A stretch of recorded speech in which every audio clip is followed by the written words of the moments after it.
বাবার ঘরের রাজকন্যাটাকেও একদিন সেই বাবার বাড়ির অতিথি হয়ে আসতে হয়। আসসালামু আলাইকুম, সবাই কেমন আছেন? দেশ কিংবা দেশের বাইরে থেকে যে যেখান থেকে বসে আমার আজকের ভিডিওটা দেখছেন, আশা করব আল্লাহর অশেষ রহমতে সবাই ভালো আছেন। আলহামদুলিল্লাহ, আল্লাহর রহমতে আমরাও ভালো আছি। সকালে ঘুম থেকে উঠেই গাছে পানি দিয়ে নিয়েছি, আর রাতের বেলা শরীরটা একটু খারাপ লাগতেছিল, তাই থালা বাসনগুলো আর ধোয়া হয় নাই। তাই চলে আসলাম এখন রান্নাঘরের বেসিনটা পরিষ্কার করে নেব, থালা বাসনগুলো ধুয়ে। আমি আজকে বাবার বাড়িতে যাব, যার কারণে একটু তাড়াহুড়া করে কাজগুলো করছিলাম। সকালের কাজগুলো গুছিয়ে রেখে তারপরে বের হয়ে যাব। আর রাহিকে তার মামা এসে একদিন আগে নিয়ে গিয়েছিল, তাই আমি আজকে একাই বাবার বাড়িতে যাব। রাহির আব্বু যাবে সন্ধ্যার পর। যেহেতু কালকে আবার চলে আসতে হবে, সেহেতু ভাবলাম যে আমি একাই চলে যাই, এতে কিছুক্ষণ সময় বেশি থাকতে পারবো। থালা বাসনগুলো ধোয়া হয়ে গিয়েছে, আর এখন আমি চালটা ধুয়ে নিচ্ছি, ভাত বসিয়ে দেব। অনেকটাই বেলা হয়ে গিয়েছে, প্রায় 7:30 8টার মতো বেজে গিয়েছে। ঘুম থেকে উঠতে এখন অনেক বেশি লেট হয়ে যায়। যেহেতু রাতের বেলা ঠিকঠাক ঘুম হয় না, সেহেতু সকালবেলা আর উঠতে পারি না ঘুম থেকে। আমার চালটা মোটামুটি ধোয়া হয়ে গিয়েছে। আমি অফ ক্যামেরায় আরও 2টা ধোয়া দিয়ে নিব। চালটা যত ভালো ধোয়া যায় ততই কিন্তু ভাতটা সুন্দর হয়।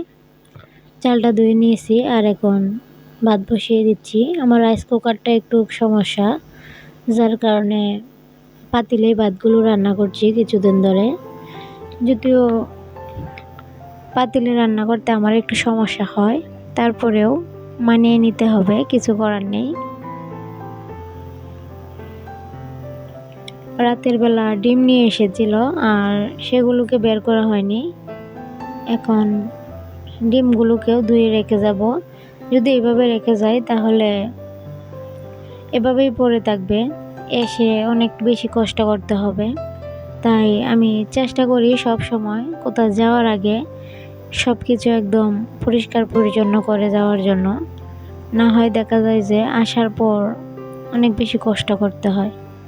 আর বাবার বাড়িতে গিয়ে আবার চলে আসলে কিন্তু অনেক বেশি কষ্ট লাগে, যা হয়তো কাউকে কেউ বোঝাতে পারে না, কিন্তু প্রতিটা বিবাহিত নারী বুঝতে পারে কতটুকু কষ্ট হয় তার বাবার বাড়ি থেকে চলে আসলে।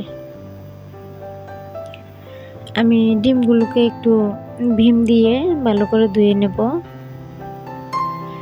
আর সবাই তো জানেন যে ডিম যদি ধুয়ে রাখা যায় তাহলে ফ্রিজের মধ্যে একদম সুরক্ষা থাকে, না হয় ডিমের যে জীবাণুটা আছে সেই জীবাণুটা অন্যান্য খাবারের মধ্যে যায়। আমি ডিমগুলো ধুতে ধুতে আপনাদের কাছে সেই পুরনো কথাটা আবার মনে করিয়ে দিতে চাই। যারা ভিডিওটা দেখতে দেখতে এই পর্যন্ত চলে এসেছেন কিন্তু একটা লাইক দিতে ভুলে গিয়েছেন, প্লিজ একটা লাইক দিয়ে দিবেন। আপনাদের একটা লাইক আমার এই ভিডিওটাকে আরও 1-2 জন ভাইয়া আপুদের কাছে পৌঁছাতে সহযোগিতা করবে। হয়তো বা তাদের কাছে ভিডিওটা ভালোও লেগে যেতে পারে। আশা করব আপনারা আমাকে এই সহযোগিতাটুকু করবেন। আর যারা অলরেডি এই কাজটা করে দিয়েছেন তাদেরকে অসংখ্য ধন্যবাদ। যারা আমার চ্যানেলে নতুন তাদেরকে বলবো, ভিডিওটা দেখার পর যদি কোনো অংশ আপনাদের ভালো লাগে কিংবা আমার কথার কোনো অংশ আপনাদের ভালো লাগে, তাহলে প্লিজ আমার চ্যানেলটা সাবস্ক্রাইব করে আমার পাশে থাকবেন। আর পাশে থাকা বেল বাটনটা ক্লিক করে দিবেন, তাহলে আমি ভিডিও ছাড়া মাত্রই নোটিফিকেশন চলে যাবে।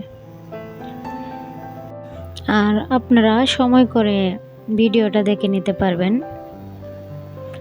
যারা অলরেডি কাজগুলো করে দিয়েছেন তাদেরকে অসংখ্য ধন্যবাদ। আমি এই 2 দিন কোনো ভিডিও দিতে পারি নাই। আমি বাবার বাড়ি থেকে আসার পর একটু অসুস্থ হয়ে গিয়েছিলাম, তাই আর ভিডিওটা এডিট করে আপনাদের মাঝে দেয়া হয়নি। সেজন্য আমি সরি। আর এই ভিডিওটা কিন্তু 2 দিন আগের করা। রাহির আব্বু যেহেতু দুপুরবেলা ভাত খাবে, সেহেতু ওনার জন্য ডিম ভুনা করে রেখে যাচ্ছি। আর এখন আমিও খেয়ে বের হয়ে যাব। খাওয়া দাওয়া করে একটু রেস্ট নিয়ে বের হয়ে গিয়েছি বাবার বাড়ির উদ্দেশ্যে। বাবার বাড়িতে গেলে প্রত্যেকটা মেয়েরই অনেক বেশি আনন্দ লাগে মনের মধ্যে। আর এই পৃথিবীর মধ্যে সবচেয়ে সুখের জায়গা যেন তার বাবার বাড়ি, মায়ের কোল। এইবার অনেক দিন পর যাচ্ছি বাবার বাড়িতে, যদিও গিয়ে থাকতে পারি নাই, কারণ রাহির আব্বু অসুস্থ, তার উপর আবার ওনার স্কুল খোলা, যার কারণে আর থাকা হয়নি। যাই হোক, আমি একদিন পর আমার বাবাটাকে দেখলাম, মনে হচ্ছে যেন কতদিন ধরে তাকে দেখি না। আর দেখুন ওনার অবস্থা, উনি তো আমার সাথে রাগ করে বসে আছে, কেন ওনাকে আগে পাঠিয়ে দেওয়া হয়েছে। আমি সবসময় চেষ্টা করি আমার কাছ থেকে একটু দূরে রাখার এখন, কারণ যেহেতু কিছুদিন পর আমার আরেকটা বেবি আসতে চলেছে, আর ও ছোট, সেহেতু প্রথম কিছুদিন একটু সমস্যা হবে, যার কারণে এখন থেকে ওকে আমার কাছ থেকে একটু দূরে দূরে রাখার চেষ্টা করছি, যেন পরবর্তীতে আর কোনো কষ্ট না হয়। জানি না এই কাজটাকে আমি ঠিক করছি কিনা। যদিও রাহি ওর নানুকে পেলে আমার কথা একদমই ভুলে যায়, আমাকে যেন ওর কোনো প্রয়োজনই নাই এরকম মনে হয়। সত্যি বাচ্চারা যেন তার নানীদেরকে দ্বিতীয় মায়ের জায়গাটা দিতে পারে। একজন মায়ের পরে তার নানিই পারে একটা সন্তানকে ভালো করে লালন পালন করতে, আর একদম নিশ্চিন্তে তাদের মাঝে ছেড়ে দেওয়া যায়। আমাদের গাছে একটা বাঙ্গি হয়েছিল, আর সেটাতে খড় দিয়ে নেওয়া হয়েছে। আর এই যে এদিকে ক্ষেত থেকে কচুর লতি উঠিয়ে নিয়ে আসা হয়েছে।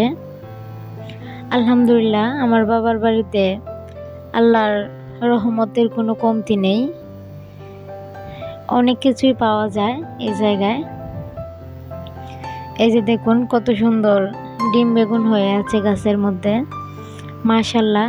সবাই কিন্তু মাশাল্লাহ বলতে একদমই ভুলবেন না।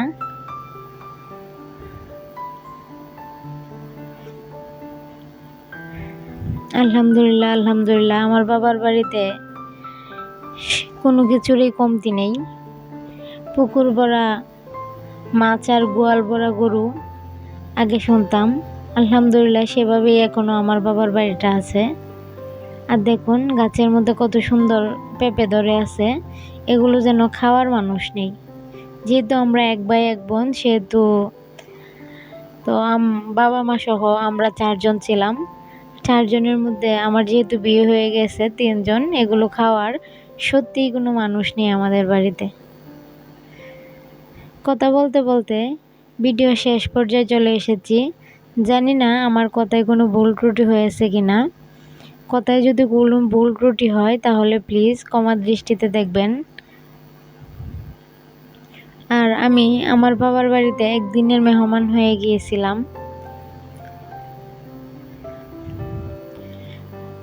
পুকুর পাড়ে অনেক বেশি বাতাস ছিল, তাই বসেছিলাম, অনেক বেশি ভালো লাগতেছিল।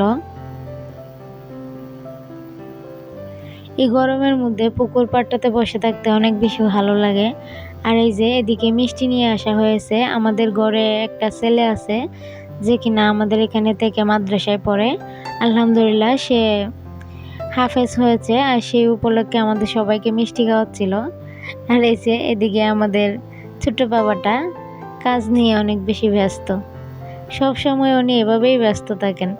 ওনার যে কি কাজ, সবাই মাশাল্লাহ বলবেন আমার বাবাটার জন্য। আর চলুন আকাশটা দেখতে দেখতে আপনাদের কাছ থেকে বিদায় নিয়ে নেই। সবাই ভালো থাকবেন, সুস্থ থাকবেন। আল্লাহ হাফেজ, আসসালামু আলাইকুম।